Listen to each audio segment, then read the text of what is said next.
Hey guys, it's me Dax with a quick tribal Q&A. This one from Mandy Bigu, who says, Dax, how much does falling off the ED wagon damage results? I'd like to think that eating ED 90% of the time leaves your body finding it easier to cope with processed nasties at least. Hope that makes sense. My answer to Mandy was this, and I want to kind of extend on it. I said, and at the end of the day, look, an insult to your liver, and this is like the medical term, right? An insult to your liver, something that is causing harm to the liver, doesn't get better by kind of, giving it small amounts of continuing harm and saying, well, that's better than giving it none and suddenly being upset, right? The reality of this is that if you insult the liver, if you cause it harm, you're causing it harm. Now, that said, let's put some things into context here, because I think people often get a bit confused about what the ED actually is. Okay, the ED isn't intended, and it was never intended to kind of say that you need to ban all those foods for the rest of your life, and that you're never going to eat them again, and that kind of if you do go ahead and eat them again, you're an idiot because you're causing yourself a bunch of harm. If you go back to the ED manual, you'll see the concept of the ED manual is this: discard those foods for 30 days, clean yourself up, okay? Completely remove the foods so that there can be no confusion, no ambiguity about the fact that you are now clean, clear. Your body is in a state to, I guess, read and understand the information that's coming into it from the foods that you eat. Then gradually start to add back one kind of area of, if we call it the banned list. I need to think of a better name for that because we don't really ban it as such. Okay, but add back one thing. So for example, let's say today you added back dairy, and you try some dairy and you feel fine. And tomorrow you try a little bit more dairy. You have, maybe instead of having milk in maybe one cup of milk, you have two or whatever it is, right? And you still feel fine. Then kind of we can start to assume that, okay, there have been no reactions. I didn't bloat up. I didn't get diarrhea. I didn't feel nauseous. My energy levels didn't dip.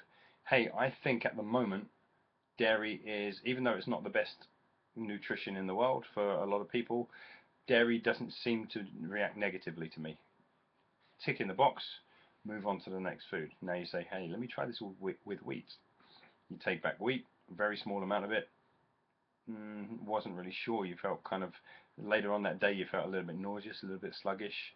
Okay, maybe try the same portion again tomorrow. See if it shows up again.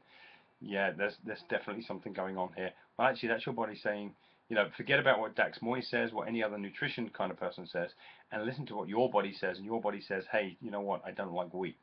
And it might say the same thing about sugar. It might say the same thing about caffeine. So look, here's the reality, and it would be really great and really easy as a, to be able to give you a blanket statement that this is a bad food and that's a good one, and everyone should always do this and should never do that.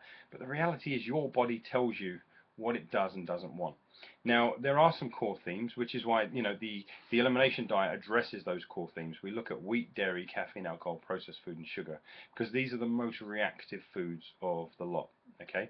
Now, here's the problem when you don't engage 100% in ED, and this is why in the past maybe I've come across a bit of a fanatic about it and saying you've got to be 100%. The reason is, until you've given yourself a really clean and clear period, until and it is, to be honest, around about the 30-day mark, right? Once you are 30 days completely clean on the elimination diet, adding the foods back tends to show you exactly what they mean to your body. Not what you think about them, not what Dax Moy thinks about them, or anybody else thinks about them. What your body says, yes, I can cope with this, or no, I can't. Do you get better? Do you get worse? Do you stay neutral?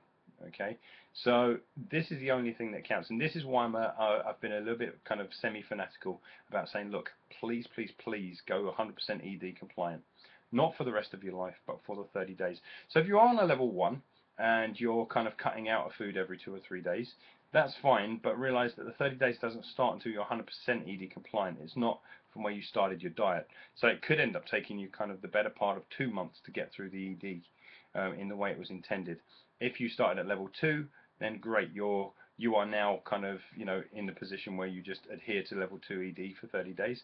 And if you start at level 3, it's the same, 30 days, but you've got more food groups to add back. So it is going to be a longer process, because by the time you start to try and add back your nightshades and all the other extra foods that have been cut out, you've now got a longer process to add back. So ED2 is the shortest program if you are 100% ED compliant.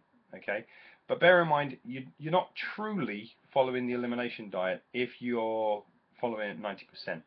Okay, now you could say that I'm following it that way as my ongoing living strategy because I've discovered that caffeine doesn't really do anything to me, or that wheat doesn't do anything to me.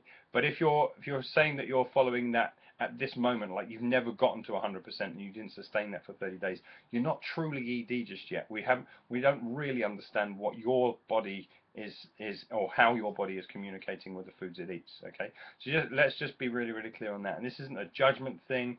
It's not a subjective kind of thing like, oh, you really should or you really shouldn't, you must always, you must never. It's none of that kind of stuff. It really is simply, you've got to give your liver and your biological system the chance it needs to understand, essentially to kind of hit the reboot button on your metabolism, hit reboot, now start to add things back. Does it like it? Doesn't it? You don't have to. This isn't a thought process thing. This is your body will tell you. Okay. So I hope that makes sense, and I hope it makes a little bit more sense about why sometimes I am a little bit more of a nag about kind of going ED 100% ED compliant. It's not because I intend for you to live that way for the rest of your life. I certainly don't. Okay, but it's because I want you to be fully informed about what are the good and bad foods, good and bad, right? But the better foods for you and which ones are actually causing you harm. Okay, so I hope that makes sense, and take care.